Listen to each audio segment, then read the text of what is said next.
And again, real quick, if you want to just download them on your own, look on the as an announcement on my page on the announcement page.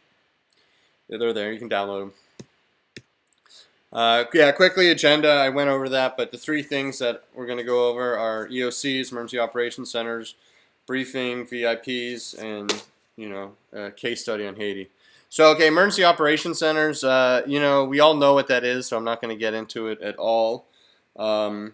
But here's a picture of a very typical looking one that you can see. I have no idea where this is. I actually just Googled it and found it was a nice picture. But yeah, this is very typical. A whole bunch of workstations, some kind of common screen, and there definitely would be some kind of conference room. Workstations. Obviously, everyone's got two screens. It looks like a landline telephone. Access to a printer. All that stuff that we know. I just made a quick list of the functions, and the workstations and the actual office space is probably the most important. Then the ability to do collaborative work, meaning there's conference rooms. Also, when there's kind of a leader of the Emergency Operations Center, to get everyone's attention, they can stand at a podium and just quickly say something to everybody and quickly, make sure the message is unified. So you get this physical proximity, which is very important. You got to understand, in any disaster, you're working with people you've never seen before, you never met before. That's just the nature of it. So you got to build relationships quick. The best way to do it is, forcing people in the same room together. But that close proximity is important. It leads to better collaboration. For one thing, it's faster to get to talk to someone, literally, instead of searching through a phone book or, trying to get a phone number. No, you just walk over to their desk and you talk to them, and if they're not the right person, they'll get you to it, or they'll give you the official information, which is always an important thing. So yeah, it makes things faster, and you can verify the message. We've talked. A theme of this course is how do you know if something is really true? How do you filter out the noise and the bad stuff? So yeah, if the guy representing an agency is there, he can very quickly tell you, if something is true or not true, or verify some piece of information right there. So it builds a lot of trust in there, and just really makes things faster and allows cooperation. Again, here's a mobile one. There's a video that I posted that was done just for this class of the Corps of Engineers. It's called the Deployable Tactical Operations System. Essentially, it's about 10 of these vehicles strategically located across the country. And these are mobile, so yeah, what this means is they can roll into a disaster and be operational within minutes. And this is important because you never know exactly where a disaster is going to be. Generally, a hurricane might hit anywhere, on the coast, so you have to have some flexibility in where you are. You have to follow. Obviously, you have to go to the disaster, and the closer the better in general. But yeah, so this offers you instant office space, communications. And all that good stuff. They're not cheap. This one is probably in the neighborhood of, $1 million or something like that. And then you need a staff to maintain it, and there's a lot of equipment inside too. So not cheap stuff, but very, very useful. Here's just another picture of one. Again, these are mobile. And you can see the antennas and satellite dishes, and this one has a little antenna also for cameras, so they can get kind of a bird's eye view of something.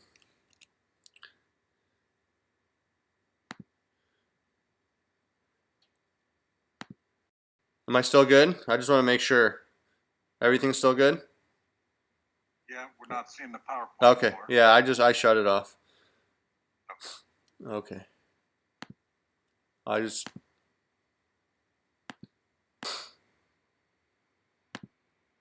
Okay. So yeah, just keep in mind that an EOC can be a fixed facility or a mobile facility. It can be a temporary facility or a permanent facility. At FEMA, their kind of field office is called a JFO, Joint Field Office.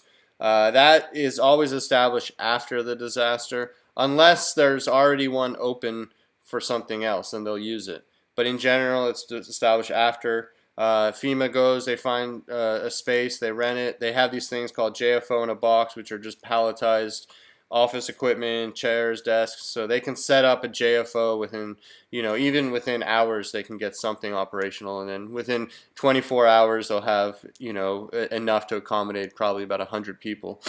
Then you have regional offices at all the FEMA regions, and you have the headquarters. They're all different EOCs. They all talk to each other. Um, then every state office is going to have an EOC. Every city, county, even universities. Every Corps of Engineers office had an EOC, which was about 50 different offices. At the Corps of Engineers, we called ours the UOC, so it was the USACE Operations Center. It had both a classified military side and a civilian unclassified side. So the military side was actually inside the main EOC, so it was a much more secure area. You weren't allowed to bring your phones in there. It had all the capabilities of classified video, voice, and data transmission. The civilian side was, again, probably about 20 different workstations in a nice conference room. And, we also had a bunk room.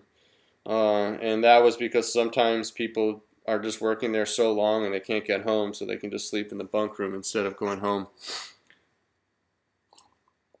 So, yeah, EOCs, in one sense they're generic. They all have similarities, but in another sense they're all going to be a little different. But don't the point is it's a space for collaboration.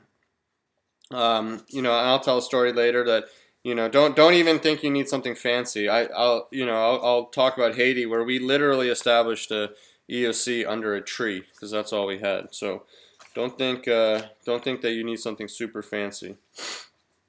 Okay, so I'm skipping to I'm at slide 6. In case you're following on the slide 6. So here's just some survival tips. I mean, if you're in emergency management, you're going to be working in an EOC, and here's just some of my thoughts that'll help you out. Just always remember that C stands for coordination, not command. Again, they're a coordination center. That doesn't mean the EOC is in charge. They could be, or they can, but usually they're not. Usually an EOC is not the closest to the field. There's usually guys on the field, and those are the guys who run the scene. You always have to understand that. The EOC is in general a support to the guys on the ground. When you work at an EOC, you might be familiar with it, but probably you're going to be in someone else's EOC. So be self-sufficient as much as possible. What that means is, don't rely on anyone else to do your work in terms of computing, printing, scanning. We all carried little scanners with us. That was very important. Some of us had printers. I never did. But you want to be able to operate on your own if you have to. Generally, an EOC will hook you up with all these with all the connections you need, but that's not always possible, and it might be more difficult than it's worth. So, if you can be self-sufficient, if you have an air card and you can get internet on your laptop, that's fine. You can sit in a corner and do your work. So if you can do that, always have a backup plan that you don't have to rely on their systems. Organize, organized, especially with your documents. It's going to move really fast and it's easy to get lost. So start on early to organize your information, your documents, and your brain. It gets chaotic very quickly. Always have a pen and paper handy. This might seem really basic, but I remember someone telling me this about 10 years ago, and I've always thought it was a very useful piece of information. So yeah, always make sure you have a little pen, a pen and a pad or something with you at all, even when you go to the bathroom, because you never know when you run into someone and they spew all this information and you need to write it down. So always have pen and paper. Label your area and function. That's basically, most EOCs do it, but if it's not done, you should do it yourself. Just put a sign. If you're representing an emergency support function, then or an agency, just let everybody know that they can find you, and that helps you, and that'll help other people as well. So have some kind of signage. People have shirts with their stuff on it, or just a kind of a hang thing, or just some kind of little paper sign. But that's a very handy thing for everybody, is to label what area you're working in your function. AJ, did we cover the emergency support functions yet? What those are? They not in this class, but most of these guys have taken the introductory class already. So, Okay. but yeah, I mean, if you guys don't know, we can talk about that later. But um, yeah, just label your function and your agency or anything, just so someone an identifier, so someone can identify what you do and what you do for that particular event. Nothing is private. Don't ever assume that you have privacy. Oftentimes, I print something and I'd go to the printer and it was gone, because someone else took it. Information is the currency of an EOC, and some people want your information. So it's kind of like a playing poker. Keep your cards covered when you have to. Make friends, bring food, get favors. That's just my style. I always try and make friends with the people around me, and that'll be handy. It's all about everything in this business is about building relationships. So be friendly and talk to the people around you, and do a little favor for them, and you might get a big favor in return. 100% professionalism. Obviously, yeah. You're not only representing yourself, but you're going to represent your agency and who else knows what. But you need to be professional all the time, especially when you're working at someone else's operation center.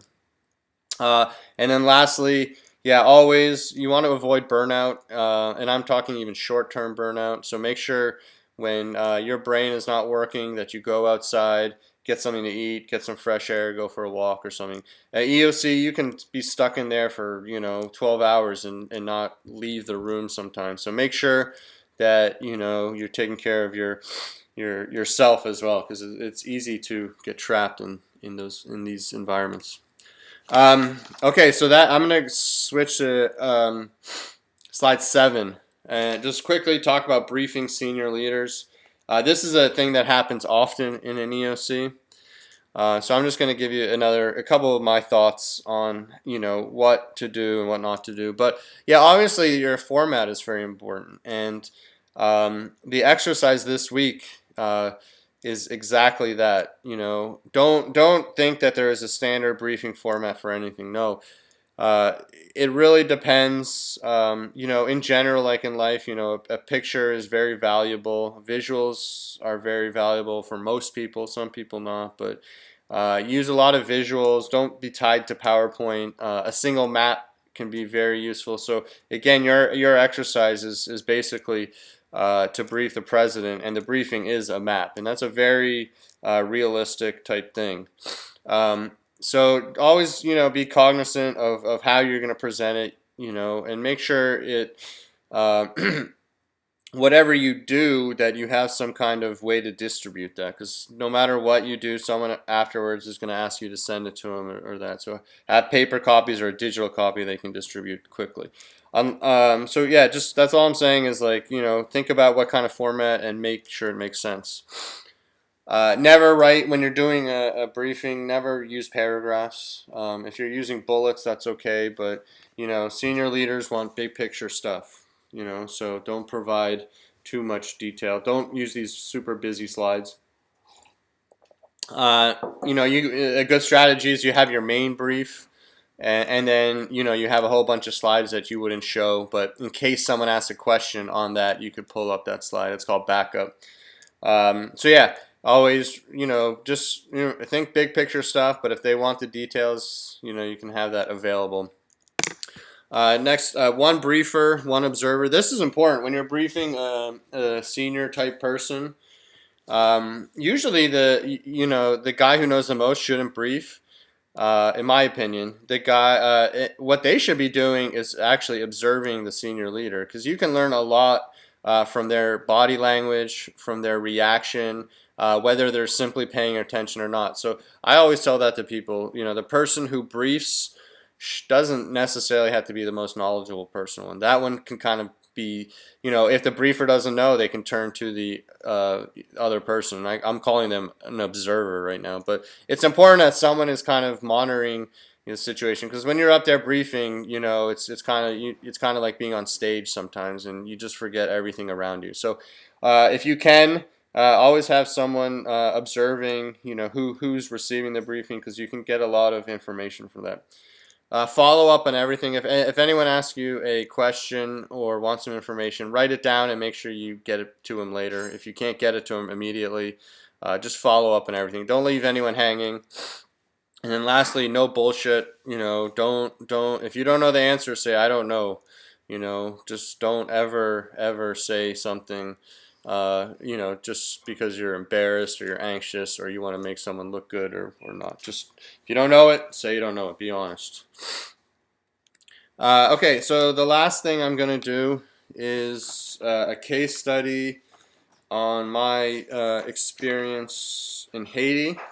And I'm not necessarily going to be talking about, what I did there. I can, and if anyone is really interested, I can even talk more about it. But what I'm more concerned about is, the process of getting there, the equipment I took with me, so on and so forth, and just kind of the experience from my perspective.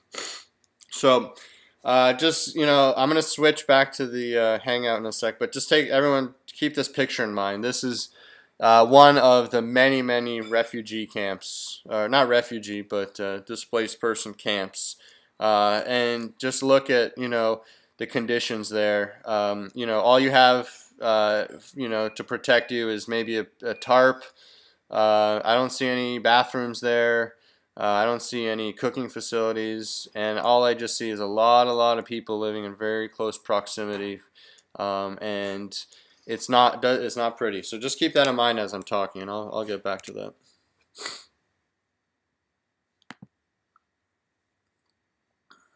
Okay, let me just get back to that. Okay, so if you are on my slide 8, I just had a couple bullets, so I'm gonna just do it in a couple phases. So the pre-deployment. So I was actually, when this happened, I was in Kansas City, and we were at a work event. It was our SOP week, which means every year we took all our teams together and we operated our standard operating procedures over the course of a week.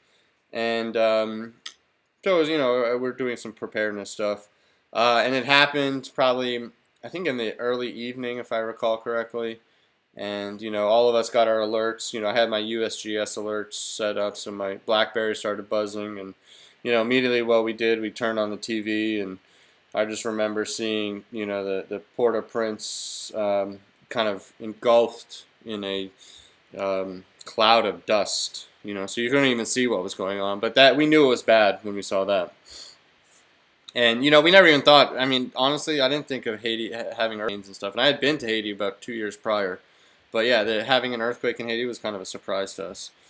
So yeah, what we did, a couple things I did in this phase. One is I just prepared a briefing for our operations chief. I actually had kind of ulterior motives. I had some friends in Haiti at the time. I really personally wanted to get there. So I kind of, pulled out all my favors and bought some people flowers, but I kind of got myself in there just because I had some personal connections. I was the one, I volunteered to brief the operations chief, so I prepared the brief in Kansas City and kind of gave him a background from my perspective. This is a very poor country and they can't take care of themselves, and this is a huge disaster, so there's a very good chance that, the Corps of Engineers is going to get engaged in this, so we should start getting ready. And then I did some back-of-the-envelope debris estimates. That was a very critical thing. I basically, the Corps of Engineers, one of our main missions is always debris management, and it's always a very important thing to estimate how much debris there is. To put it in perspective, the debris management mission in Katrina, Hurricane Katrina, in just Louisiana cost $10 billion, with a B. Billion. So this is a big money mission. It takes a long time. When you get into an earthquake, it's one of the main things too, even more so than like a hurricane or something else. But it's a big deal to understand what the scope of the problem is. So I basically did an estimate on my own, back of the envelope. I kind of had some methodology on how to do it but I basically went out there and said I think there's 20 million cubic yards I write it up in an email and a document. I send it out to a bunch of people for feedback, and they all said, yeah, that looks reasonable. And then we sent it over to FEMA, and they liked it. And that actually, my estimate was kind of became the official estimate from then on. And then there was a whole bunch of planning meetings, all types of planning meetings of what are we going to do and how are we going to do it, and endless, endless planning meetings. But okay, at some point it got decided that we were going to send a small team, and I was going to be one of the team members. The initial team was about 4 of us, and so we started getting ready. So that the first thing I did, I went to REI because I needed some additional stuff. And I got to REI and everything was off the shelf in DC. Not a surprise. Maybe in REI somewhere else would have been, but DC, clearly I was not the only one getting ready to go to Haiti. I did manage to scrape a couple things, but I had most of what I needed. But the most important thing is comms, communications, absolutely. I made sure I got a second BlackBerry. So I had my main BlackBerry and I had a backup one. And because I wasn't sure if my BlackBerry would work internationally, so I had made sure they got me one. I had a family plan is very important. Obviously, at this point, I didn't have kids, so I just called my wife and said I'm going to be gone for a while. And we had discussed that many times previously, so not a big deal. But yeah, you need to prepare. It's not only when you leave. Obviously, if you have a family, it's not only you who gets impacted. So make sure your family can handle a deployment. And then, I had all my stuff, and then it was a whole bunch of hurry up and wait. And a lot of, we didn't get there, I think, until day 4. So I think, we basically had 3 days of just waiting around, trying to get there. And we were attached to a Navy team, a Navy civilian. It's called NAVFAC, which is the Navy Engineers. Same thing as the Corps of Engineers for the Army as to the Navy. And it just so happened that some guy in the Pentagon decided that the Navy should respond to Haiti because it's an island versus us, the Corps of Engineers or the Army. The reality is, for this type of disaster, the Navy is not very prepared. They were basically a rookie team. These were good guys. Most of these guys had never deployed before. They had never really even trained as a team. So it was kind of being on a rookie team, and me and my guys were way more experienced. But that, it was fine. We kind of helped them out a lot, and they provided all our life support resources, so we were grateful to them. But yeah, we flew on a C-130 from Norfolk into Haiti, and we got there in the middle of the night. That was our transportation there. Then we got picked up by a bus. I don't know where this bus came from, but took the entire Navy team, which was probably about 30 civilians and maybe 5 or 6 officers. Took us on one bus to somewhere, and we didn't know where because it was the middle of the night. And they just parked us, and they said, well, you're going to be sleeping here. So we literally, that night, we just kind of slept out under the stars. So I'm going to talk about the first 48 hours. So the first 40 hours, we get there, we wake up in the morning. Obviously, we were kind of in an isolated area, so we couldn't really see too much around us. We did see some collapsed buildings. But our first task was to establish our communications, both internally and back stateside to our home base, or our EOCs back there. And we did that. We actually my little team provided communications for the entire Navy team because their whole system did not work when they got there. And they actually had to fly one of their help desk guys into Haiti and literally to unlock their computers because their little unlocked CAC cards were not working. It was a big cluster. And I just remember they flew this guy who had, he was an IT guy working the help desk, and he was just stone cold white the whole time and just wanting to get out of there. But yeah, he did what he had to do, and they finally got their comms up. But in the interim, I had what was called a BGAN, so it was basically a Pelican box this big that would allow satellite communications, both voice and data, video. So that kind of gave, everyone got to use that. So establishing communications is very important. Gaining intelligence, second, talking to people, just looking around you and figuring out, how you're going to get your job done. And then, meet and greet and relationship building, that's important. Very important thing, if you ever go on a deployment, I don't care where it is, bring a big stack of business cards. That's a very important thing and very useful because you're just going to meet all these people, and if you don't have anything to give them right away, they'll forget about you or you'll have to write it down. But anyways, the best thing to do is just have a stack of business cards and you can just hand them out. I'm going to talk about our life support there. And again, this is 4 days afterwards. So the situation stabilized somewhat after 4 days.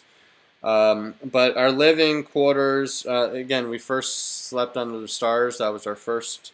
The second night, they brought these trailers, just like 18-wheeler like type trailers, empty, and we slept inside of those. Then maybe, I don't remember, the third or fourth night, they got us cots. But basically, in one trailer, there was like 10 men, and they had a women's one. And we called it the snoratorium. Because let me tell you, if you want to not sleep at night, pack yourself in a trailer with 10 other guys. And you will, which just leads me to my other practical advice is bring headphones. If you want to sleep and you're in that kind of situation, the only way you're going to do it is if you got headphones. They after like 5 or 6 days, they had showers for us. So the first couple of days, we actually used baby wipes just to clean ourselves, or some. We found some water, so we had some buckets of water. Food was all MREs. For the first 3-4 weeks, really. They did get some kind of kitchen established after that, but for the first 3-4 weeks were MREs. A lot of you guys have had MREs, but as I learned. Or I knew, but they're designed for an 18-year-old kid carrying 50 pounds over 20 miles a day. So yeah, high calorie, not the best, but they're okay in the short run. But eating MREs, long term is not good for anybody. So yeah, that was our live. I mean, it was relatively comfortable. Remember, I showed you that picture. That's the important thing to keep in mind is. Our conditions were way, way better than the Haitians living there. So you don't complain, you don't grumble, you don't do anything. You just go ahead, you keep your head down, you do your job, because there was literally 1 million people outside the walls of us that had much worse conditions than us. So, we were grateful for everything we had, and it improved pretty rapidly over time. Transportation was difficult. We basically had to requisition vehicles 24 hours in advance, which was hard. We finally just learned that we requisition them even if we didn't need them. But there were not enough vehicles for everyone to go around. We could get, we did have 2 Hummers that were attached to the team, but usually the officers had those and we couldn't get them unless we really needed them. So yeah, you had to requisition the vehicle in advance, but it was not always easy to get around. We weren't allowed to drive there, so we'd always have to have a driver. And there were certain neighborhoods that you literally had to requisition an armored car.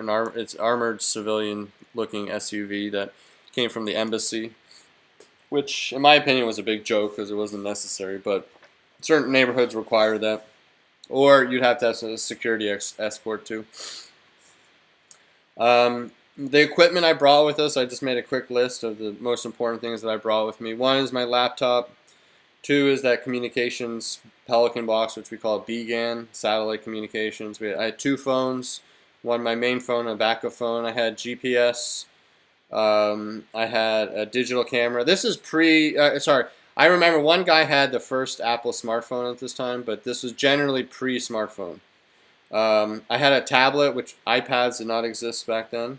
But I did have a kind of old school tablet, a ruggedized field tablet. I had an air card so I could get internet off that tablet, and gear that I always carry with me too. Dust masks, hard hat, gloves, and other things that came in very useful. A quick story about this air card and this tablet. So basically, I had a tablet. And I could plug my little air card, so I had internet on the tablet. So in the field, we were doing a lot of site assessments, and we were doing debris, so we needed large areas. So instead of walking everywhere, sometimes we would just in the field with my tablet. We could just zoom in on this imagery. And again, like I said, Google posted post earthquake imagery, I think at 7 or 8 days. So we had pre and post, and so if we were staying in a field and there was a wall, we could just look on the tablet and we could tell what was on the other side of the wall just by looking at the imagery. So it was a very useful thing. It's much easier today to do it. You can do it off your phone. You can preload all these maps onto your phone so you don't even need internet. But back then, this was pretty like revolutionary what we were doing, for our work. But yeah, it was extremely valuable to have that imagery in the field. Um, uh, Relationships, I mentioned that again. Relationships in this business are fundamental and very, very important. Always try and build positive relationships. And, especially an international event like this where there's no one really in charge. It's run by a consensus, literally, and it requires a lot more relationship building than a typical type disaster that would have a very clear chain of command, in the U.S. So I was there for, we were working 7 hours a day. We didn't really have shifts, but I was probably working between 12 and 16 hours a day, and you never really stop working because if someone calls you, after that, you're still working, I guess. But there was nothing else to do. You basically could, at the end of the day, you could take a shower maybe, and maybe listen to music for like half an hour and then fall asleep or something. So yeah, you basically just work all the time, and it's a traumatic situation. You see a lot of dead bodies. We were in the debris mission. We came across a lot of dead bodies and a lot of the burial grounds, or that's probably a stretch. The pits where they dumped all the bodies. Is more realistic. So yeah, there's a lot of traumatic things. A lot of you guys who are EMT firefighters know this, but it wears on you, and it really affects your mental health. Not only the long hours, the traumatic things, the stress, the being away from family, everything. So you really got to take care of yourself. Deployments should never be that long. I think mine was like 3 months, and that was probably pushing it, I think. I definitely needed to get out of there when I did. When it was time for me to go, I made sure my replacement was there. I overlapped with him for about 2 days. In the week prior, I organized all the notes. I organized all the files. I really wanted to make his job as easy as possible. You have a responsibility when you transition with somebody. You don't just walk out the door. No, you transfer everything that you know essentially to that guy, and it doesn't end there. I mean that whoever you transition with is probably going to call you multiple times afterwards. But yeah, so I did that. I overlapped for 48 hours. I didn't even have a plane ticket. I just walked to the airport, and I said I'd like the first flight to the United States, and I used my credit card. I bought it. I knew, I was, keeping my fingers crossed that I would get reimbursed, which I did. But yeah, that's how I got back home. And, the first thing you should do is kind of a debrief or some kind of data dump or whatever immediately within the next day. So the next, I got home late at night. The next day, I went to work. I organized my notes. I did some follow-up stuff. And I came to work for 2 days, and then I took a week-long vacation. My wife had planned it for me, but I needed that because that was probably one of the most intense work periods of my life, and I just was not in the right state physically or mentally. Physically, I actually got giardia probably 2 weeks before I left, and the last 2 weeks I just felt ill to my stomach at all times. So physically, I needed to recover, and then mentally, I just needed to. My burnout level was pretty high at that point, so I needed to have my brain, and just relax in general, and not think about things.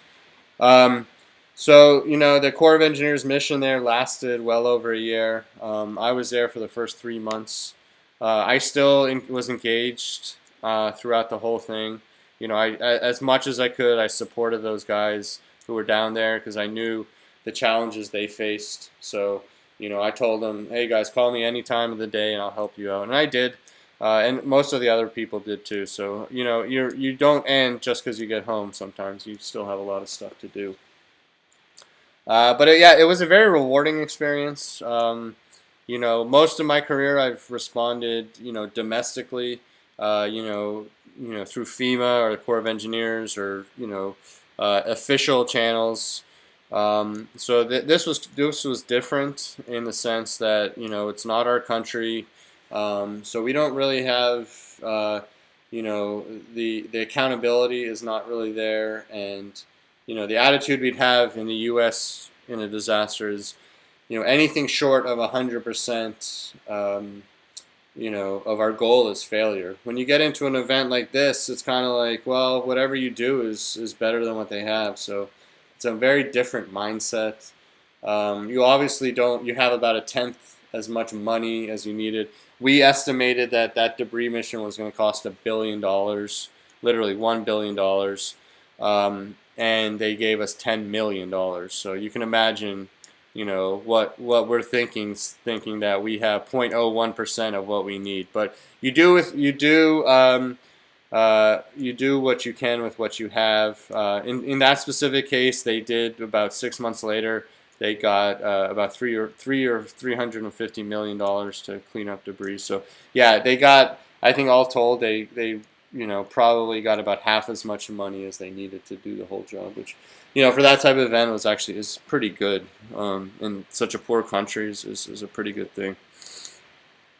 So it's a very, very different experience when you do international stuff versus domestic stuff. It's harder actually to do international because you kind of just leave at the end of the day. You leave and you might have alleviated some suffering, but the overall situation is much worse, and you can do much less there.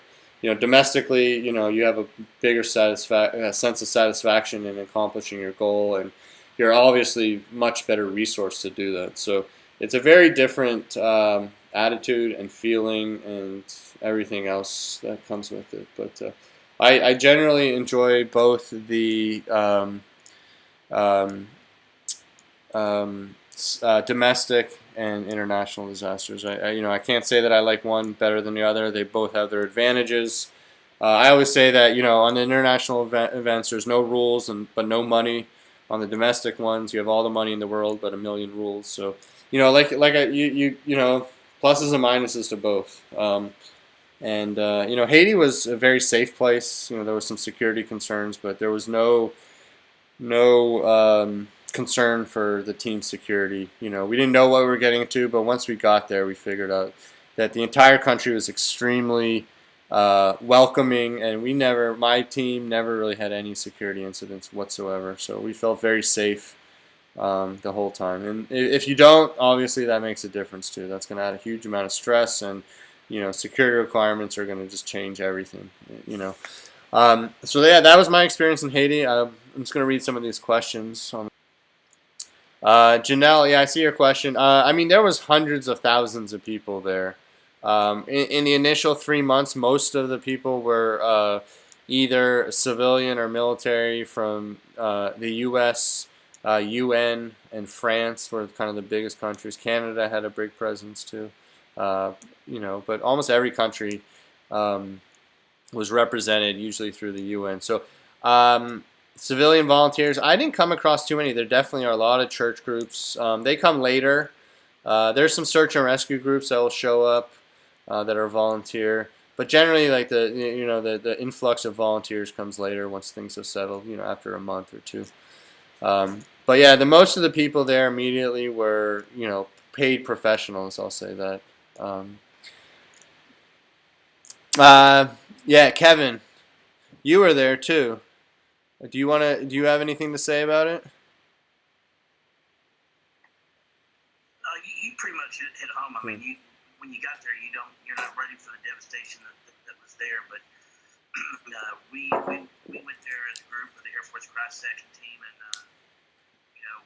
we were lucky that we had all of our stuff with us, and we actually worked on one side of the airport, so we had a good location.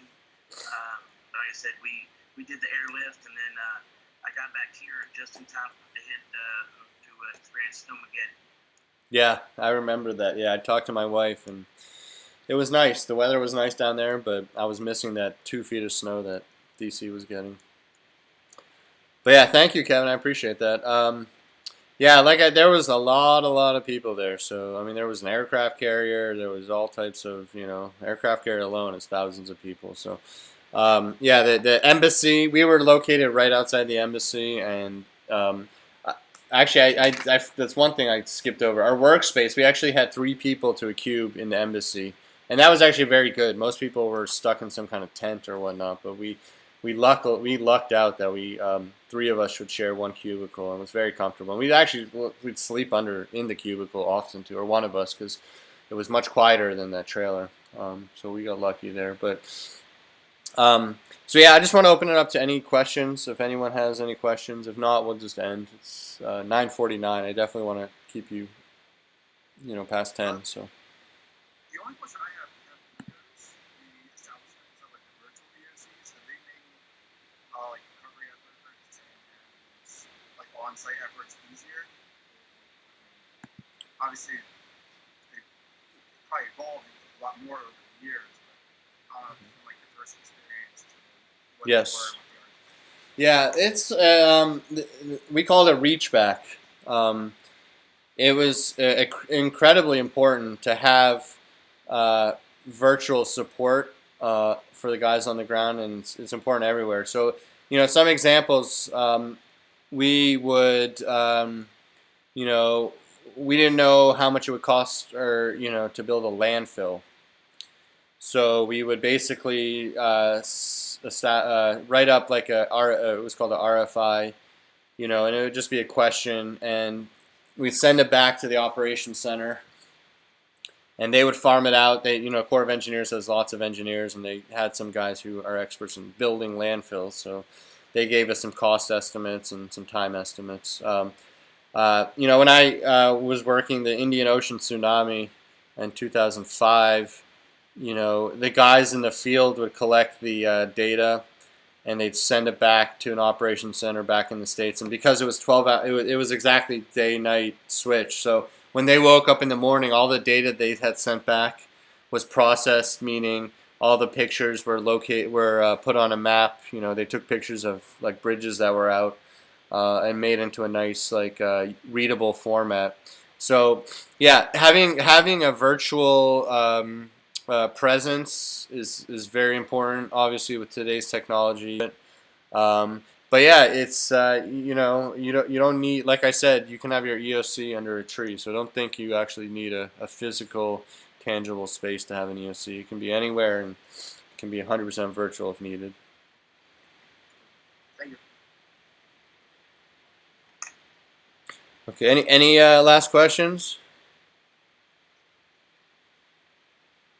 Okay, Rob, I apologize. I should have let you speak in the beginning, but do you have anything in particular?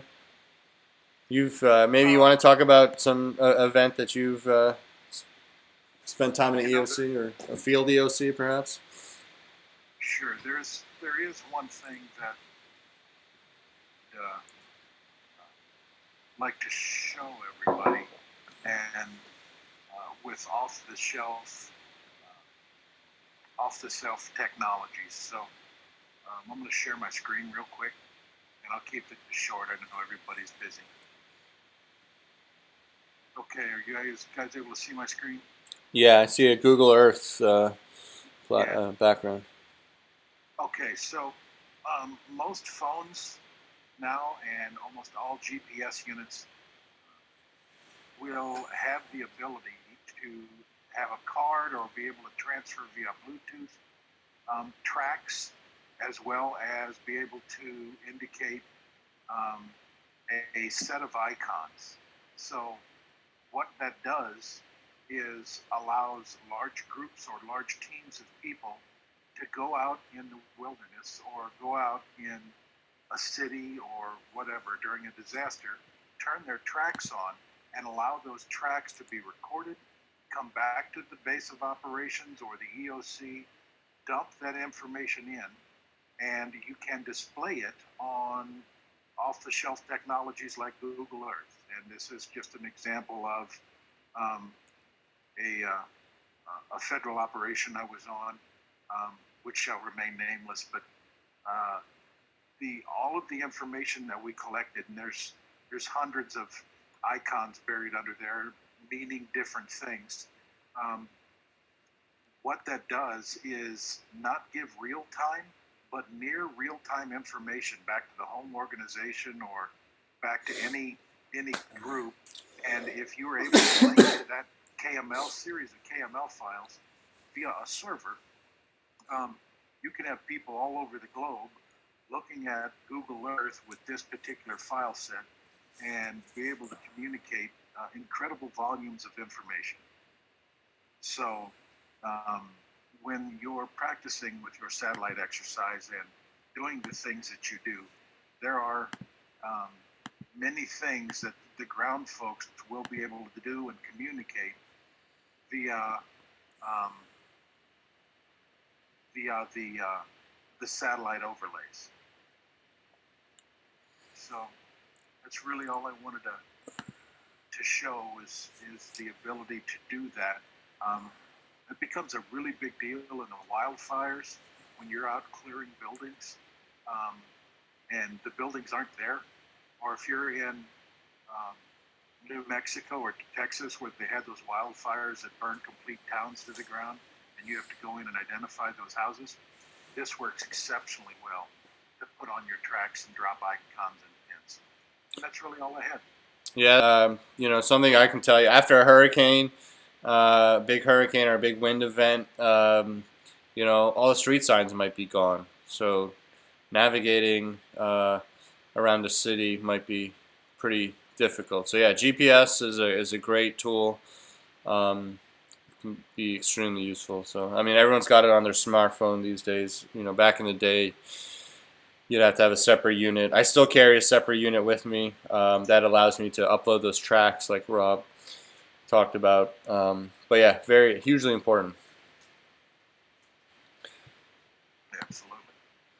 All right, guys. So I'm gonna just sign off. I'm gonna stay on for another minute or two if anyone wants to chat one-on-one or a small group. But thank you guys for participating. Yeah, do your exercise. You have your exercise this week, the map making exercise, and I think you guys will enjoy it. I usually get some good feedback on this one. So take care.